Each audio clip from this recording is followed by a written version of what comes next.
Bine ne-am regăsit, dragi prieteni!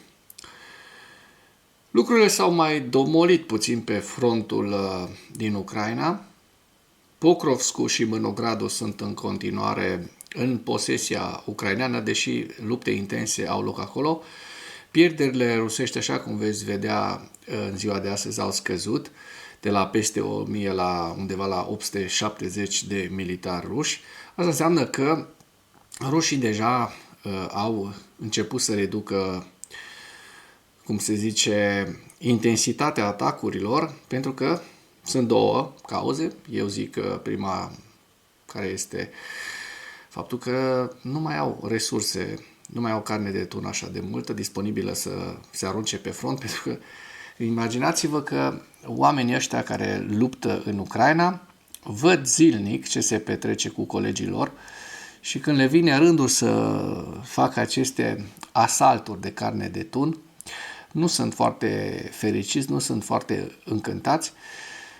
Sunt și foarte multe dezertări în ultimul timp de pe front, dezertări ale rușilor. Nu spun că ucrainenii nu dezertează, ba da, dar într-un număr mult mai mic decât o fac rușii, pentru că rușii, așa cum vă spuneam și așa cum știți, aruncă foarte multă carne de tun în acest război. Rușilor, comandanților, generalilor și administrației criminale de la Kremlin nu le pasă foarte mult de soldatul rus, așa cum administrației de la Kiev și generalilor ucraineni le pasă de soldații ucraineni și nu vor să piardă niciunul.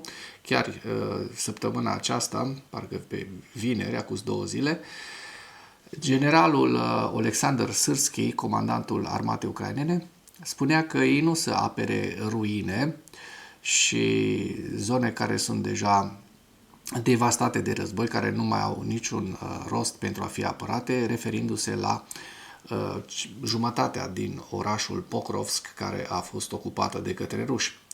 Subiectele principale ale analizei noastre de astăzi sunt: dronele ucrainene ale SBU au distrus 4 lansatoare ale complexului S-400 Triumf și 2 radare în Novorossiysk. Zelenski a anunțat un acord istoric cu Franța pentru consolidarea forțelor aeriene. Un vehicul de luptă cu mitralieră a înlocuit infanteria ucraineană și a menținut poziția timp de 1 lună și jumătate. Un articol foarte interesant care ne arată în ce direcție se îndreaptă războiul cu aceste noi inovații, aceste noi drone ucrainene terestre care apără frontul. Furie, panică și o licărire de speranță în Ucraina, pe fundalul dezvăluirii scandalului de corupție. Știți foarte bine, scandalul de corupție dezvăluit de către procurorii, de către agenții, ca să spun așa, Agenției Anticorupție ucrainene, NAB. La final vă prezint hărțile Institutului pentru Studiul Războiului, cât și cele ale Deep State. Dronele SBU au distrus 4 lansatoare ale complexului S-400 Triumf rusesc și 2 radare în Novorossiysk. Vedem aici harta cu distrugerile din Novorossiysk, o fotografie a surselor Serviciului de Securitate ucrainean din SBU.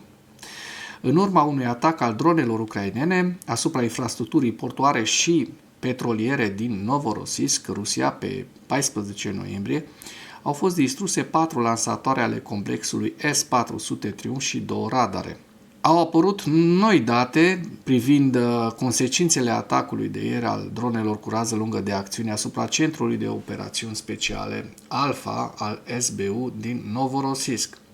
Imaginile din satelit confirmă faptul că Serviciul de Securitate ucrainean a distrus cu succes 4 lansatoare ale sistemului de rachete antiaeriene S-400 Triumf.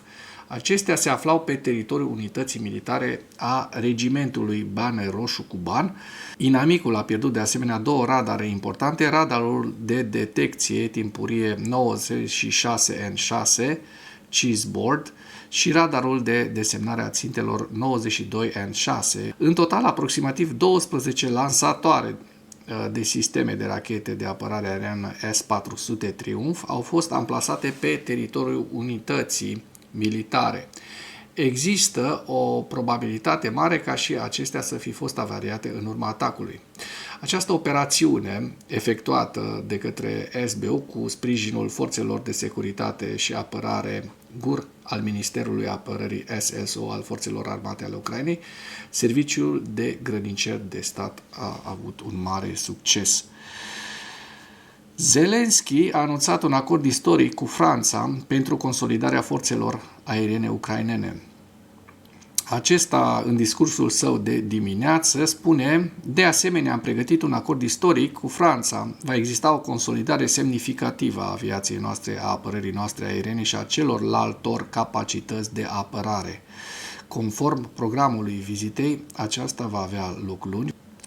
Vizita este una bună, asta ajută cu adevărat Ucraina să se apere și să își atingă scopurile și obiectivele.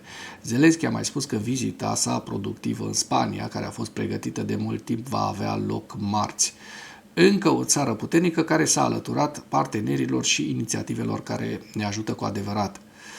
Principalele noastre ținte astăzi sunt apărarea aeriană și rachetele de apărare aeriană și după fiecare atac rusesc asigurăm refacerea forțelor noastre. Nu este ușor, dar o facem, spune Zelensky, care, așa cum știm, se referă la contractul cu aeronave Mirage. Mi se pare că este vorba de aproximativ 50 de astfel de aeronave și dacă punem la socoteală și contractul cu aeronave Saab Gripen E de 100-110, atunci, în scurt timp, Ucraina va deveni o reală competitoare în domeniul apărării aeriene pentru Rusia și eu cred că încet, încet Ucraina va reuși să își protejeze din ce în ce mai bine cerul de aceste atacuri criminale ale regimului terorist de la Kremlin. Iată o știre foarte, foarte interesantă prezentată de către cei de la Militarnei. Un vehicul de luptă cu mitralieră a înlocuit infanteria ucraineană și a menținut poziția timp de o lună și jumătate. Îl vedeți în această imagine. Vehiculul terestru fără pilot UGV Droid TV 12.7, aflat sub controlul operatorilor companiei NC-13, a brigăzii de asalt, a înlocuit una dintre pozițiile de infanterie și a deținut poziția timp de o lună și jumătate. Comandantul companiei NC-13 UGV a declarat acest lucru într-un interviu acordat producătorului de drone DevDroid. Potrivit militarului, sarcina mitralierei UGV era de a controla o intersecție dintr-o anumită așezare de unde se deplasau ocazional forțele inamice. În fiecare dimineață, operatorii duceau robotul la poziția de luptă și îl returnau seara. În total, misiunile au durat o lună și jumătate. În această lună și jumătate, Droid TV 12.7 a îndeplinit cu succes mai multe misiuni împotriva rușilor. În cele din urmă, rușii nu au putut trece prin această zonă și au rămas sub focul constant al UGV 12.7. În general, dacă vorbim despre UGV-urile de atac, ca despre un instrument, astfel de mijloace pot sprijini unitățile de infanterie atât pentru a le ajuta în timpul acțiunilor ofensive, cât și pentru a le acoperi în timpul apărării. Adică pot ușura o parte din povara infanteriei, rezumă comandantul companiei UGV de atac NC-13. Potrivit militarului, acum se încearcă mutarea operatorului UGV mai departe de linia frontului, în afara zonei de lupte, deoarece aceștia sunt specialiști care au nevoie de mult timp pentru a se antrena. De asemenea, se lucrează la utilizarea nu a unor unități individuale, ci a unor grupuri de UGV-uri de atac cu 2-4 drone în timpul operațiunilor de asalt. Pentru a coordona o astfel de operațiune, este necesar ca operatorii de drone să fie în aceeași cameră și să le poată controla rapid pe toate. Hai să vedem puțin despre acest nou tip de armament. Droid TV 12.7 este un sistem robotic terestru fabricat de DevDroid, care este înarmat cu un modul de luptă cu o mitralieră M2 Browning de 12,7 mm. UGV-ul a fost codificat de Ministerul Apărării din Ucraina la sfârșitul anului 2024 și pe lângă comunicarea digitală are integrare cu Starlink și LTE. Potrivit comandantului companiei NC13, o caracteristică a acestui model este software-ul ușor de utilizat, care permite distribuirea controlului robotului între mai multe persoane. Putem folosi un operator pentru a controla turela și platforma, putem folosi 2 operatori sau putem distribui controlul către un al treilea computer pentru comandant, a spus acesta. În general, durează între o lună și o lună și jumătate pentru a instrui de la zero un operator al unui sistem robotic de atac la sol, în timp ce un operator experimentat al UGV-ului îl va stăpâni într-o săptămână. Furie, panică și o licărire de speranță în Ucraina pe fondul dezvăluirii scandalului de corupție. Un articol foarte interesant al celor de la Kyiv Independent, din care spicuim. Ucraina este zguduită de cel mai mare scandal de corupție din mandatul președintelui Zelensky. În coridoarele puterii din Kiev, atmosfera este una de groază și incertitudine cu privire la ce se așteaptă în continuare. Este o lovitură uriașă, dar cea mai rea parte este că nu sunt sigur că am ajuns la final, s-ar putea să fie încă în desfășurare, a declarat un parlamentar ucrainean pro-guvernamental, vorbind sub condiția anonimatului pentru Kyiv Independent. Ce aș recomanda președintelui să facă acum este să ia măsuri serioase și să scape de o mulțime de oameni din anturajul său, a adăugat acesta. Scandalul se concentrează pe o anchetă a Biroului Național Anticorupție din Ucraina, NABU, care susține că Timur Mindici, un apropiat al lui Zelensky, a condus un grup care obținea comisioane din construcții și achiziții de energie, inclusiv construirea de sisteme de apărare pentru infrastructura energetică a Ucrainei și spălarea de bani. Mai multe alte personalități din guvernul Zelensky sunt implicate, iar 2 miniștri, ministrul Justiției Herman Halușenko și ministrul Energiei Svitlana Hrinciuc, și-au dat deja demisia în urma acestei decizii. Îi vedeți în această imagine, încadrați la mijloc de către acest Timur Mindici. Momentul nu ar putea fi mai rău pentru Ucraina pe măsură ce se îndreaptă spre ceea ce va fi probabil cea mai dificilă iarnă de la lansarea invaziei la scară largă a războiului rusesc. În toată țara oamenii se confruntă deja cu pene de curent, iar atacurile tot mai intense ale Rusiei asupra infrastructurii civile a Ucrainei amenință nu doar furnizarea de electricitate, ci și de gaze și încălzire sau chiar de apă. Pe linia frontului, avansurile epuizante ale Rusiei în regiunea Donetsk, care durează deja de ani de zile, amenință să distrugă orașul fortăreață Pokrovsk în următoarele săptămâni. Nu este surprinzător, așadar, că dezvăluirea faptului că în timp ce soldații și civilii suferă greutățile războiului, vestea că unii dintre cei aflați la putere s-au îmbogățit a provocat indignare în masă. Aceasta este mentalitatea care vine din URSS, aceea că acei oameni care sunt la putere vor mereu să profite de pe urma pozițiilor și încearcă mereu să fure ceva.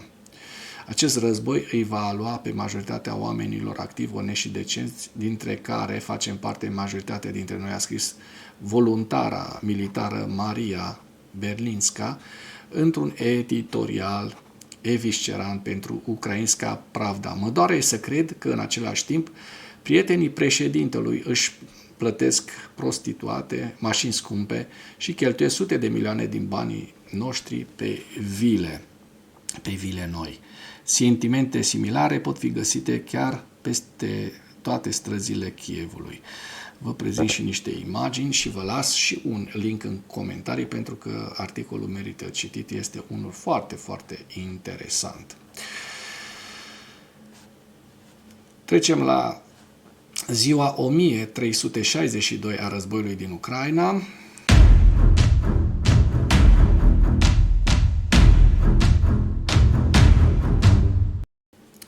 în ultimele 24 de ore, rușii au pierdut 860 de militari, 3 tancuri, 3 vehicule blindate de luptă, 26 de piese de artilerie, 2 lansatoare de rachete, ucrainenii reușind să doboare și 409 drone rusești.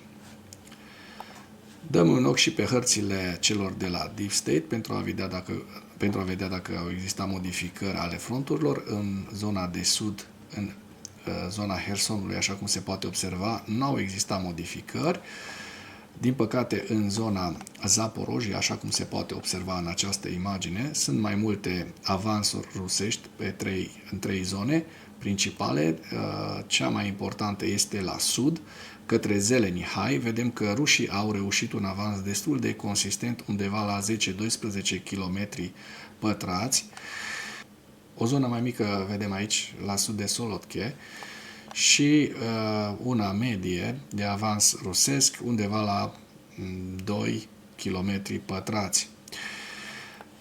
Către Pokrovsk, așa cum vom vedea, frontul s-a stabilizat în orașul Pokrovsk, dar la vest de Pokrovsk vedem un nou avans rusesc de aproximativ 1,5 km pătrați. Vedem foarte bine în această zonă. Iar dacă ne raportăm la ultimele 2 zile, observăm că tot ceea ce s-a întâmplat se modifică zona gri. Ucrainenii recâștigă sau pierd din zona gri, adică zonele care sunt disputate. Acestea sunt zonele gri.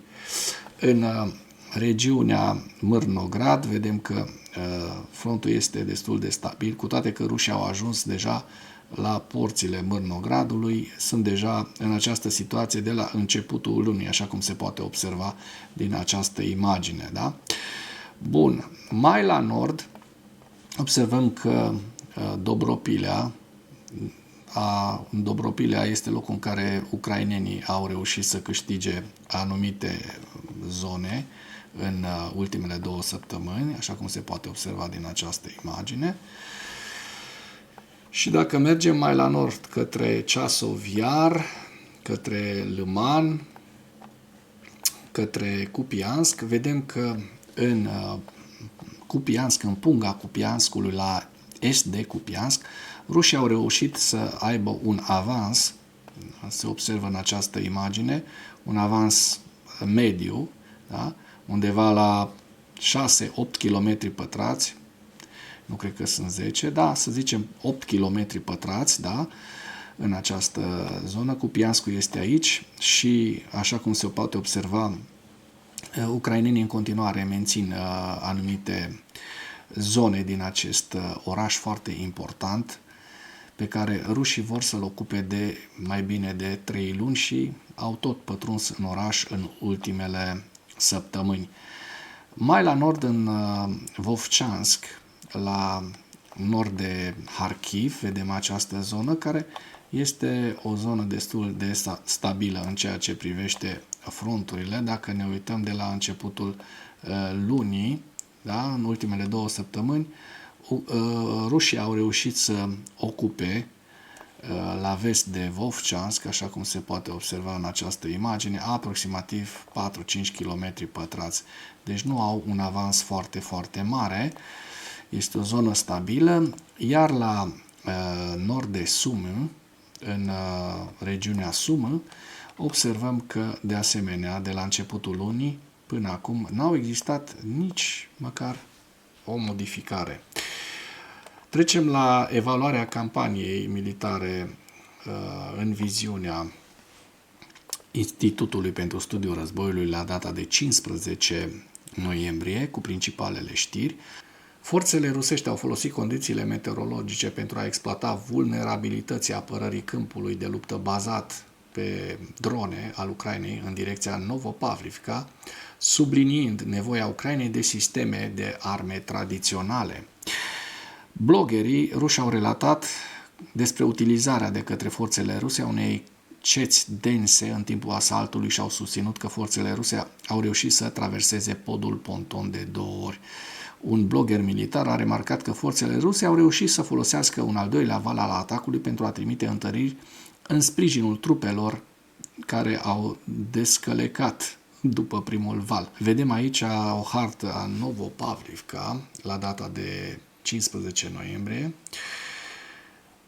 Bun, și trecem la următoarea informație. Forțele ucrainene par să încerce să reproducă campania de interdicție aeriană a Rusiei de pe câmpul de luptă la o scară limitată.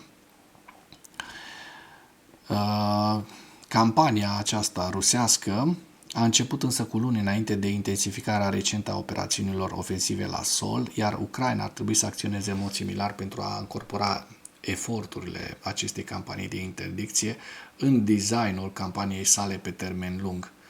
Producția la scară largă a Rusiei de bombe cu planare și drone de tip Shahed va continua să faciliteze campania rusească de interdicție pe frontul ucrainean. Coreea de Nord continuă să ofere sprijin militar Rusiei și este posibil să pregătească să ofere Rusiei drone în viitor. Vă vine să credeți, Coreea de Nord, care au furnizat peste 6,5 milioane de obuze de artilerie, bună parte dintre ele, într-adevăr, într-o stare precară, care au trebuit să fie recondiționate de către ruși, dar totuși o cifră destul de mare, 6,5 milioane de obuze le-au dat nordcoreenii rușilor. Tacticile de atac cu drone și rachete cu rază lungă de acțiune ale Rusiei vizează cu precizie infrastructura de gaze din Ucraina în timpul sezonului de încălzire. Se pare că Rusia stabilește condiții pentru desfășurarea de rezerviști chemați involuntar în Ucraina, ocupată, probabil, în efortul de a-i angaja în operațiuni de luptă. Forțele ruse continuă să se laude cu executarea militarilor ucraineni. Știm că o nouă crimă de război au făcut lângă Pokrovsk acești ruși. Și la final vă prezint hărțile, dar nu înainte de a menționa faptul că forțele rusești au avansat recent în apropiere de Lăman, Novopavlivka și Oaiopole și în zona tactică Kostiantinivka-Drujivka.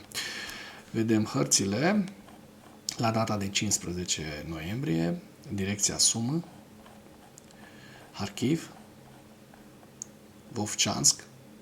V-am prezentat avansul acela de 4-5 km pătrați în regiunea Vovchansk. Forțele ruse au continuat operațiunile ofensive în Veliki Burluk pe data de 15 noiembrie, dar n-au făcut progrese semnificative.